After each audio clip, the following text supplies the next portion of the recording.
Hello दोस्तों, मेरा नाम आस्तिक झा है और मैं आप सभी का गौतम झा संस्कृत क्लासेस पर हार्दिक स्वागत करता हूं। आज हम दूसरा चैप्टर नागरिकता शुरू करने जा रहे हैं।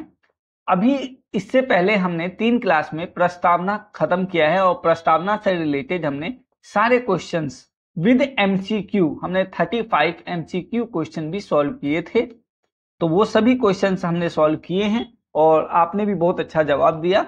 मैं इसके लिए आपका आभार प्रकट करता हूं।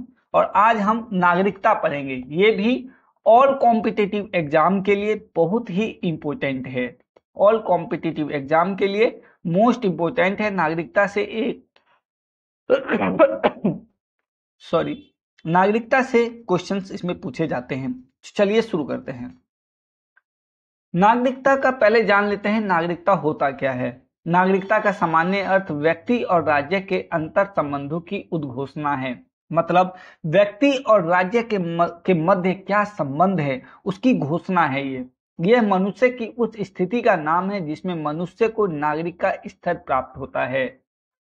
नागरिक केवल ऐसे व्यक्तियों को कहा जा सकता है जिन्हें राज्य की ओर से सभी राजनयिक और नागरिक अधिकार प्रदान किए गए हों और जो उस राज्य के प्रति विशेष निष्ठा रखते हो। तो ये वाली लाइन आपको ध्यान देख लेनी है।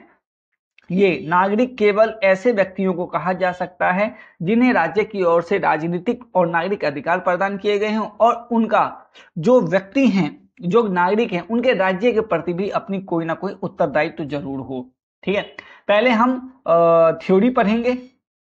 ठीक है, आफ्टर दैट हम इसके कुछ एमसीक्यू क्वेश्चंस को भी सॉल्व करेंगे। लेकिन एमसीक्यू करने में तभी मजा आता है जब हमें थ्योरिकल ज्ञान हो। इसलिए मैं आपको पहले थ्योरी पढ़ाऊंगा, पूरी थ्योरी पढ़ेंगे, उसके बाद हम उसके बेस क्वेश्चंस भी करेंगे। ये आईएएस से रिलेटेड भी है, रेलवे में मैं कह तो रहा हूँ सभी कॉम्पिटिटिव एग्जाम में। यदि ये वीडियो आपको अच्छी लगे तो प्लीज वीडियो को लाइक और शेयर जरूर करें। चलिए, तो हमने ये जान लिया कि नागरिक कैसे व्यक्तियों को कहा जाता है जिनको राजनीतिक और नागरिक अधिकार प्रदान किए गए हों और जो उस राज्य के प्रति भी अपनी विशेष निष्ठा रखते हों। नागरिकता में यह तथ्य भी सम्मिलित है कि व्यक्ति का अपने राष्ट्र राज्य के प्रति स्थायी निष्ठा भाव हो और तो ही साथ में राज्य द्वारा व्यक्ति की सक्रिय भागीदारी हेतु कुछ अधिकार व कर्तव्य भी दिए जाएं, जिनका प्रयोग वह स्वयं के सर्वांगीण विकास के साथ साथ समाज कल्याण हेतु भी करें। अतः नागरिकता कतिपय व्यक्ति को दायित्व, अधिकार, कर्तव्य और विशेषाधिकार प्रदान करती है। नागरिकता व्यक्ति को क्या क्या प्रदान करती है? पहला है दायित्व प्रदान करती है, दूसरा अधिकार प्रदान करती है। ये सब लाइनें याद रखनी है क्योंकि ये जितनी डिटेल में हम गहराई में जाते हैं वो आईएएस रिलेटेड, जो अन्य पीसीएस एग्जाम है उसके रिलेटेड बहुत ही इंपॉर्टेंट है। तो अधिकार, कर्तव्य और क्या, नंबर 4 पर विशेषाधिकार। ठीक है, ये सब हमें राज्य प्रदान करते हैं। ठीक है, तो ये सब आपको चारों बातें याद रख लेनी। अब हम जानते हैं कि ये नहीं पूछा जाता है नागरिकता का अनुच्छेद बताओ 5 से ठीक है 5 से 11, ये नहीं पूछा जाता है। ये पूछा जाता है नागरिकता में कि अभी तक कितने संशोधन किए गए अब तक। ठीक है, नागरिकता कहते किसे हैं, नागरिकता का मतलब क्या है, ऐसे क्वेश्चन पूछे जाते हैं। अब पिछला पेपर आप खोल के देख लीजिए, आपको सभी पता लग जाएगा।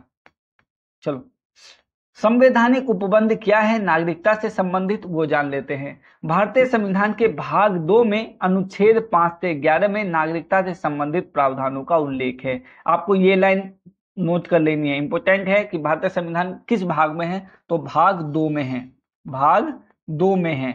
और अनुच्छेद क्या है, अनुच्छेद है 5 से 11। अनुच्छेद क्या है, 5 से 11। आपको ये बात ध्यान रख लेनी है। ठीक है, अनुच्छेद 5 से 11। ठीक है, भारत में कौन सी नागरिकता का प्रावधान है, एकल नागरिकता।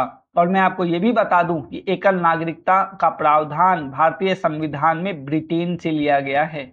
एकल नागरिकता का प्रावधान भारतीय संविधान में किस देश से लिया गया है, वो लिया गया है ब्रिटेन से। ठीक है, कैसे लिया गया है, ब्रिटेन से। अमेरिका में कौन सा अमेरिका में कितनी नागरिकता, अमेरिका में दोहरी नागरिकता का प्रावधान है। अमेरिका में कौन सी नागरिकता का प्रावधान है, दोहरी नागरिकता का प्रावधान है। दोहरी नागरिकता का प्रावधान आपको ये भी ध्यान रखना है। ठीक है, पूछा जा सकता है कि अमेरिका में कितनी नागरिकता का प्रावधान है, तो दोहरी नागरिकता का प्रावधान है, जबकि भारत में एकल नागरिकता का प्रावधान है, जो कि ब्रिटेनी संविधान से प्रभावित है। तो आपको ये भी ध्यान रख लेना है, ठीक है।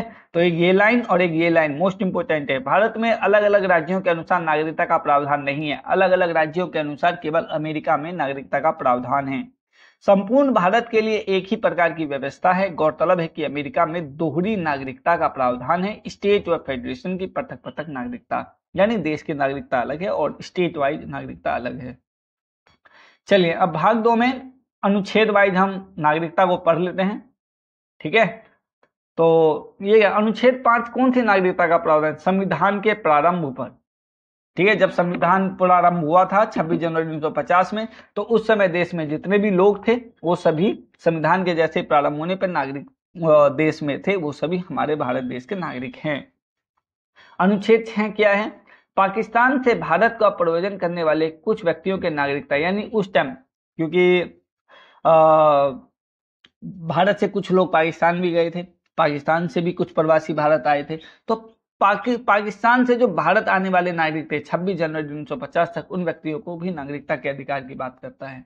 अनुच्छेद 7 पाकिस्तान को प्रव्रजन करने वाले कुछ व्यक्ति, पाकिस्तान यानी पाकिस्तान को जाने भी वाले कुछ व्यक्तियों को, ठीक है, जिनके माता पिता का जन्म यहाँ हुआ था, जो भारत की नागरिकता रखना चाहते थे।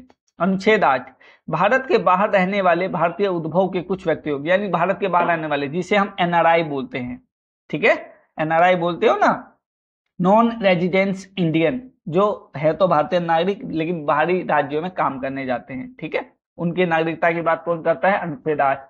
आप ये ध्यान से पढ़ लेंगे, ठीक है, ये सभी पूछा जा सकता है। हाँ, कुछ बड़े जैसे पीसीएस पेपर में ये इंपॉर्टेंट है कि अनुच्छेद 7 किससे रिलेटेड है, या ये पूछा जा सकता है कि पाकिस्तान को प्रव्रजन करने वाले कुछ व्यक्तियों की नागरिकता के अधिकार की बातें कौन सा अनुच्छेद करता है, ये क्वेश्चन पूछा जाता है अब, ठीक है, डायरेक्ट क्वेश्चन नहीं पूछते अब। अनुच्छेद 9 क्या कहता है? विदेशी राज्य की नागरिकता स्वेच्छा से अर्जित करने वाले व्यक्तियों का नागरिक ना होना। नागरिकता देने के लिए कितने अनुच्छेद हैं? 4, 5, 6, 7 और 8। और नागरिकता के बारे में निषेध कि नागरिक नहीं होगा, उसकी बात कौन करता है? अनुच्छेद 9, ठीक है। ये पूछा गया था एसएससी के एग्जाम में कि नागरिकता को निषेध करने वाले से संबंधित अनुच्छेद कौन सा था, तो वो है अनुच्छेद 9। देखो इतना डिटेल में पूछा गया था ये क्वेश्चन, इसलिए मैं आपके लिए पूरा थ्योरिकल बेस लाया हूं। उसके बाद हम एमसीक्यू भी क्वेश्चन करेंगे, उसमें भी एसएससी क्वेश्चन तुम्हें देखने को मिलेंगे डिटेल में, ठीक है। यदि आप प्लीज, आपका बहुत आभार होगा, आप वीडियो को लाइक और शेयर जरूर करें, लाइक एंड शेयर जरूर करें। मैं भी पूरे मन से पढ़ा रहा हूं, तो मेरी भी इच्छा है कि मेरा भी चैनल ग्रो करे, ठीक है। जो दिल में है वो साफ साफ बता रहा हूं, मैं भी चाहता हूं मेरा चैनल ग्रो करे। तो आपसे सादर अनुरोध है कि आप वीडियो को लाइक और शेयर करें, और अच्छी लगे तो कमेंट भी कर देना, ठीक है। अनुच्छेद 10 किसकी बात करता है? नागरिकों के अधिकारों का बने रहना, यानी भारतीय नागरिक को कौन कौन से अधिकार प्राप्त हैं? जो विदेशों से आए हैं, जिन्हें नॉन रेजिडेंस इंडियन भी बोला जाता है, उनके भी अधिकारों की बात करता है। भारत में विदेशियों को, भाई भारत में भी तो कुछ विदेशी लोग आते हैं, पढ़ने आते हैं, नौकरी करने आते हैं, तो उनके भी अधिकारों की बात करता है। तो वो सब किससे रिलेटेड है? अनुच्छेद 10 से। अनुच्छेद 11 किसकी बात करता है? संसद द्वारा नागरिकता के अधिकार का विधि द्वारा विनियमन किया जाना, यानी नागरिक के अधिकार बनाने का, नागरिकता के संदर्भ में कानून बनाने का अधिकार किसको प्राप्त है? संसद को। यहाँ पे 2 क्वेश्चन हो गए। नागरिकता के अधिकारों से रिलेटेड कानून कौन बनाएगा? संसद। किस में उल्लेखित है? अनुच्छेद 11 में, ठीक है। तो अनुच्छेद 11 तो मोस्ट इंपोर्टेंट हो गया आपके इस संदर्भ में। क्या हो गया? Most important. यानी यहाँ पे, क्योंकि देखो डायरेक्ट फैक्ट में क्वेश्चन पूछेगा तो ये पूछेगा नागरिकता के अधिकार से संबंधित कानूनों को बनाने का अधिकार किसको है? संसद को है, मंत्री को है, प्रधानमंत्री को है, लोकसभा को है, राज्यसभा को है। तो उसका आंसर क्या हो जाएगा? संसद। और ये अधिकार किस अनुच्छेद से मिलता है संसद को? तो अनुच्छेद 11। किससे मिलता है? अनुच्छेद 11 से। तो आप सभी को ये बात ध्यान रख लेनी है, ठीक है। मैंने आपको समझा भी दिया है कि पाकिस्तान से भारत जो आया उसको नागरिकता के अधिकार अनुच्छेद 6 करता है, भारत से पाकिस्तान गए 7 करता है, ठीक है। भारत के बाहर जो लोग रह रहे हैं भारतीय नागरिक लेकिन विदेशों में कमाने जा रहे हैं, जैसे गल्फ कंट्री में लोग कमाने जा रहे हैं, अमेरिका में भी जाते हैं, थाईलैंड में भी जाते हैं, तो ऐसे लोगों को भी नागरिकता के अधिकारों की बात कौन करता है? अनुच्छेद 8। अनुच्छेद 9 क्या कहता है? जो विदेशी राज्य की उन नकारात्मक बात करता है। नागरिकता में एक ही अनुच्छेद है जो नकारात्मक बात करता है, अनुच्छेद 9। वो जो विदेशी राज्य की स्वेच्छा, जैसे भारत में तो एकल नागरिकता है, यदि अपने साथ साथ यदि मान लो कनाडा का नागरिकता ले लिया तो हमारे देश की नागरिकता उसकी स्वतः ही खत्म हो जाएगी। ठीक है, उसे कोई कागज पत्र देने की बात जरूरत नहीं है कि भाई मैं कागज पत्र बना लूं, उसकी नागरिकता मिल गई है तो यहाँ पे नहीं। ठीक है, आपकी नागरिकता स्वतः ही खत्म हो जाएगी, ये स्वतः याद रखना, स्वयं ही खत्म हो जाएगी, आपको किसी कागज पत्र की जरूरत नहीं है। आपने दूसरे देश की नागरिकता ली, भारत की नागरिकता खत्म। ठीक है, ये तो आप ये सभी अनुच्छेद पढ़ लेंगे, मैंने आपको समझा भी दिया है सिंपल लैंग्वेज में, और पढ़ लेंगे, बहुत अच्छी बात है। ठीक, ठीक है, चलो भाग 2 में नागरिकता से ये। अब हम आते हैं, हाँ जैसे देखो, ये देखो मैंने आपको बताया था अभी कि संसद को नागरिकता संबंधी कानून बनाने का अधिकार है। ठीक है, नागरिकता संबंधी कानून बनाने का अधिकार संसद को है। अतः नागरिकता स्थायी उपबंध जैसी ना होकर नियमानुसार उन व्यक्तियों की पहचान करती है। मैंने अभी बताया था, डेट क्या है, डेट याद रख लेना, 26 जनवरी 1950 को संविधान लागू होने के समय भारतीय नागरिक बने। और यह अनुच्छेद क्या बात करता है? 11। संसद ने नागरिकता सबसे पहले नागरिकता अधिनियम 1955 में लागू हुआ। पहला नागरिकता अधिनियम, पहला नागरिकता अधिनियम, पहला नागरिकता अधिनियम कब पारित किया गया था? 1955 में। कब लागू किया गया था? 1955 में। ठीक है,